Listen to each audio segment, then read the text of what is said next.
Hey, I'm Rob from JTRpodcast.com, and this is Sagrada, the dice drafting pattern building game of building a stained glass window. And you start by getting a big sort of window thing where you're going to be placing your dice. You also get 2 pattern cards, you get to choose one. I think they're both double-sided as well, so you've got 4 to pick from.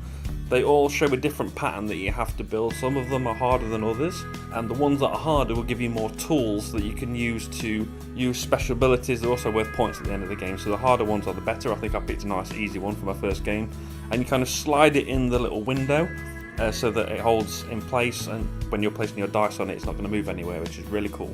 And there is a bag full of all these different coloured dice, and you draw out 2 times the number of players plus 1 and roll them, and in clockwise order, players are going to take one of 2 actions. So the first one is the one you're going to be doing most option, which is to take a die and place it on the window. The first die you place, it must be on an edge. Any following dice must be adjacent to a die you've already placed. You can't have the same colour or the same number orthogonally adjacent. So they can be diagonally adjacent, but they can't be orthogonally adjacent.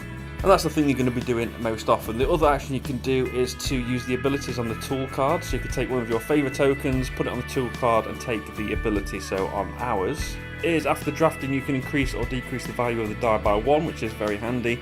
The middle one lets you draft the die from the round track, which I'll get to in a second, and the third one lets you move 2 dice of the same colour that match a colour of the die on the round track. So the round track is there as you draft 2 times the number of dice plus 1. You draft them in clockwise order, then you draft them in counterclockwise order, which leaves you with 1 left, and that goes on the round marker, so you know how many rounds are played. And then you pass the bag to the next player, and they draw the dice out again, and you roll them, and you do that again. And you're going to keep doing that until you've played all 10 rounds. And then you're going to score points. So the first thing you score are these public objectives. There's going to be a certain number of these out every game, which are going to be different, as well as the tool cards. They're always different, so are these goals. So we had colours for diagonals, the number of diagonally adjacent dice, and then you get points for the number of columns you've got with the different values, and then you've got points for each pair of 3 and 4 you've got in your little stained glass window. Everyone's also got a private objective, and the private objective is a colour. Everybody's going to have a different colour. I happened to get purple randomly, which I was very happy about.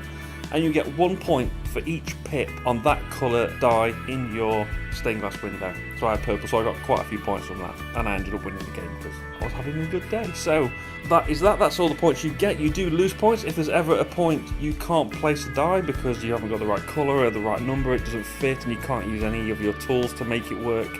And you're going to score -1 point for each blank spot. Most points wins. And that's it. I'd heard a lot about this game and people kept saying it was really good, and it is a very, very fun game. You just draft a die, put it into play, but you've got to be careful about where you're placing it. It's very easy to accidentally place next to another colour.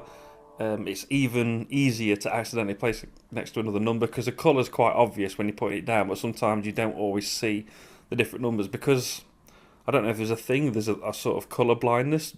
If the numbers are on different colours, I didn't see it sometimes, and I have to say, oh wait, I just made a mistake. And I don't know what the official rule is if you place a die incorrectly and turns moved on. I don't know if you have to remove it. You probably have to remove it and put it on the turn order track. On the turn order track, there are places for you to discard the different dice, so it could be that. But we were playing quite friendly. But yeah, it's a really good game. Looking forward to playing it again with different scoring and different tool cards in the middle of the table. To see how much that changes it, see if I've actually learnt anything from this game. I don't think I did, because I basically tried to keep all the colours and numbers different, and I think that was a bad thing because it meant that at one point I had a space open and I couldn't play a red, a blue, a purple, a 1, a 2 or a 3, so I'd kind of really limited. It had to be a green 4, 5 or 6, basically is what I'm trying to say. And really limited my spaces, so I don't know if keeping like numbers is good. I don't know. I'm not very good at strategy, actually doing well at games, but I did enjoy that kind of thought process, trying to plan ahead and thinking, okay, what do I need to put here? Because you have to take your card as well, because your card tells you have to have a 3 in this space. This one has to be green. You've got to take that into account as well. You know that if one of your spaces is a 4, you know you can't put a 4 next to that one. That's obvious. But it's those things you need to think ahead and have the foresight to do it. It was really, really good game. I really enjoyed it. That is Sagrada. What do you think of this game? Let me know in the comments below. Remember to like, share and subscribe. You can follow me on Twitter at JTR Podcast and find the blog and podcast at jtrpodcast.com. I've been Rob, aka Jesta ThaRogue, and I'll see you soon.